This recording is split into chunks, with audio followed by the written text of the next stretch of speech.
inflammatory technology? What is wrong with all trauma-based procedures? What is wrong is that both obesity and aging, the basis of obesity and aging is inflammation. So inflammation has been associated also with a number of disorders such as heart disease and diabetes and metabolic syndrome, obesity.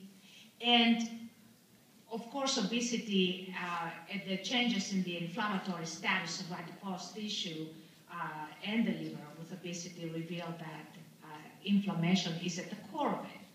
Now, I know we're talking about lasers and radiofrequency, and of course plastic surgery.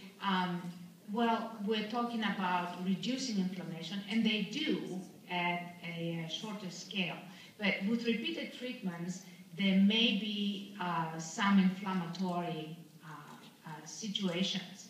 And there have been controlled studies, experimental studies, that look at node-like proteins that include the NOD1 and NOD2 and NALP3 proteins.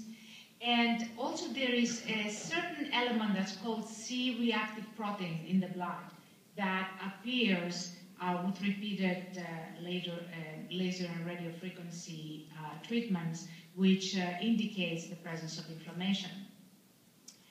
This is the researchers that have worked, some of them. Obviously, I cannot go through everything. And this is the researchers that have looked at inflammation and radiofrequency. And basically, the conclusion, and the reason why I would like to offer you a very different point of view today, is that we cannot really combat obesity or aging with a technology that increases it if you repeat it. So what we need is we need something that can increase, say, collagen, but without the inflammatory component. So, and we can increase fibroblast secretion of collagen without trauma by utilizing specific signals, for example. And these signals are delivered in specific frequency combinations. And this is what signaling technology is. And I know you may not be familiar with it. If you subscribe to Nature magazine, you're probably going to be flooded with all these new articles about signaling pathways and signaling technology. But it's very interesting, and it brings, for me, a light at the end of the tunnel. Now, there are studies since 1999, and that is almost no more than 10 years ago. And of course, later than that, in 2004, they found a specific production of collagen at very specific frequencies, and as well as changes in the dynamics of calcium. Now, signaling technology started with neurophysiology research, which is basically what my doctorate is in, and also in cardiology with a pacemaker. What's the pacemaker? Basically replaces the signals of pacemaker cells that are not working anymore, and that saves lives. Now, in brain research, there were external frequencies were built to stimulate and reinstate natural frequencies of the brain, and basically when there was a lesion. Now, then it extended to something even quite more interesting, the ion channels and signaling pathways. And now you're getting into molecular biology here, and leading to complex configurations. And that's when people started thinking of quantum physics and trying to combine all of these different signals and giving them back like a key to several locks, or several keys to tell several locks, unlocking several locks simultaneously. Like a language, the language of the body, the language of life, if you will.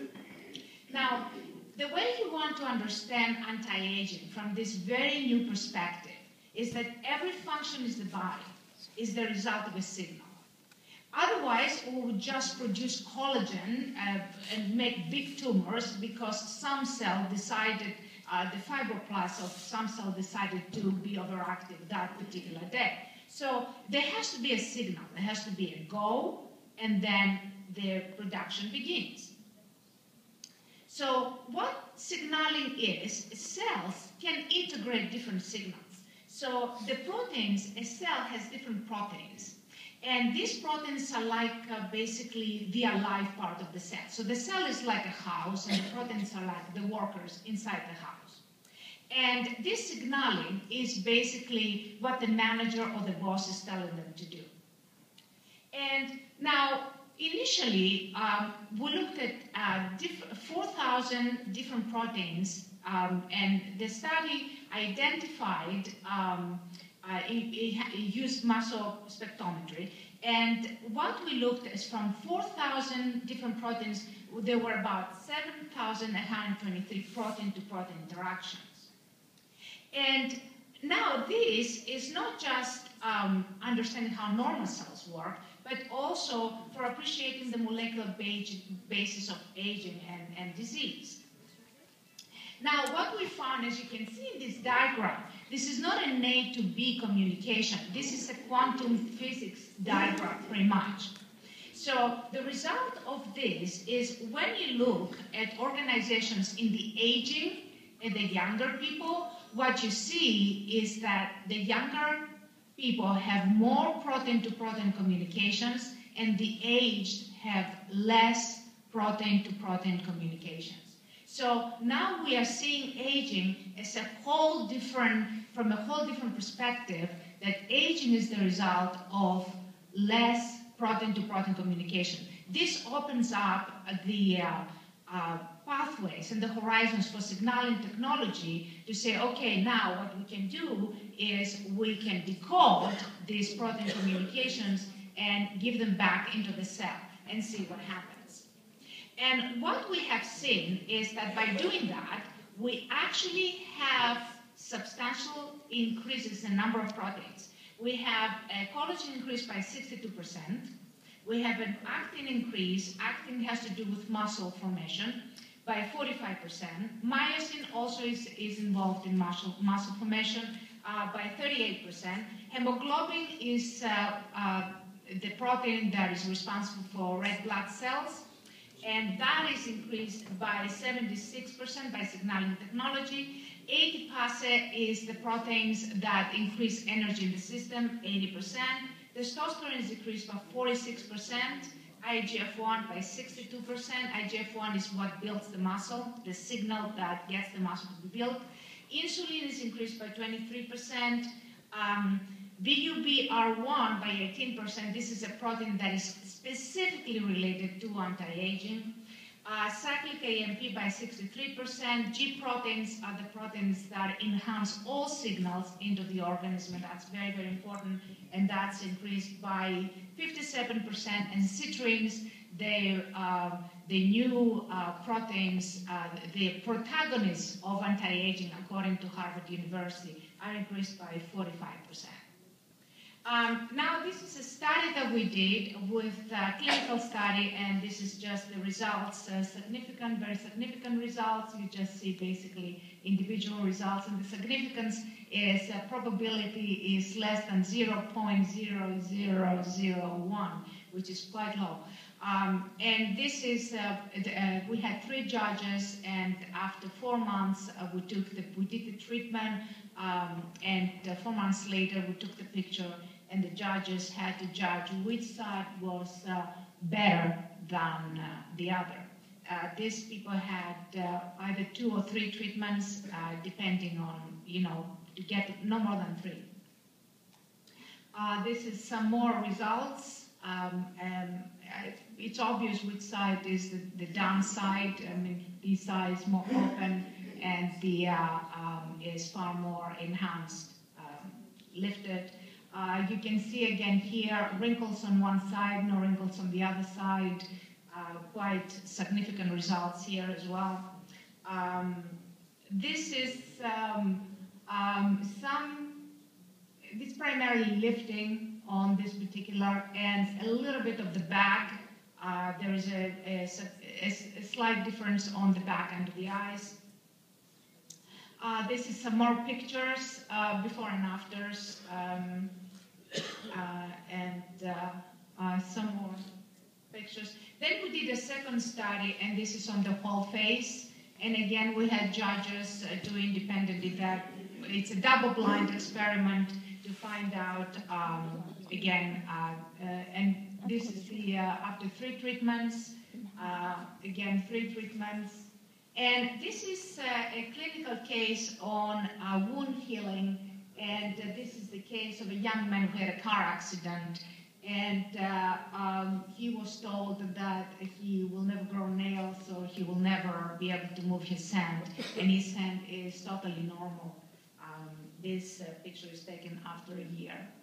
How many treatments? That was 27 treatments.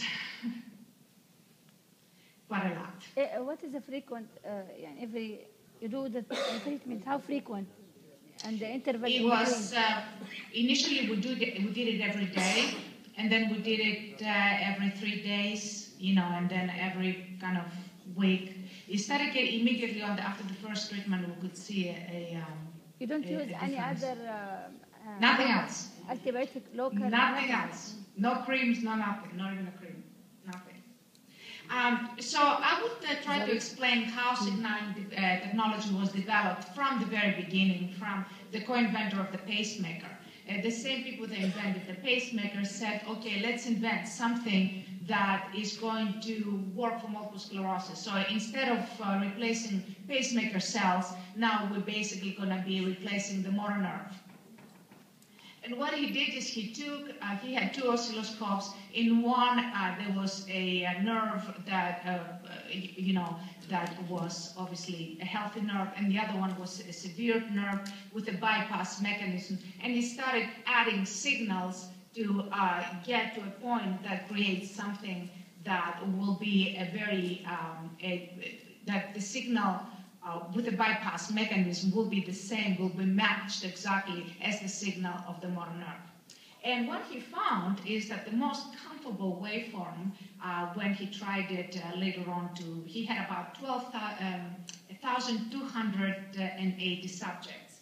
And he also found that the waveform that was composed by the greatest number of sine waveforms seemed to be the most effective.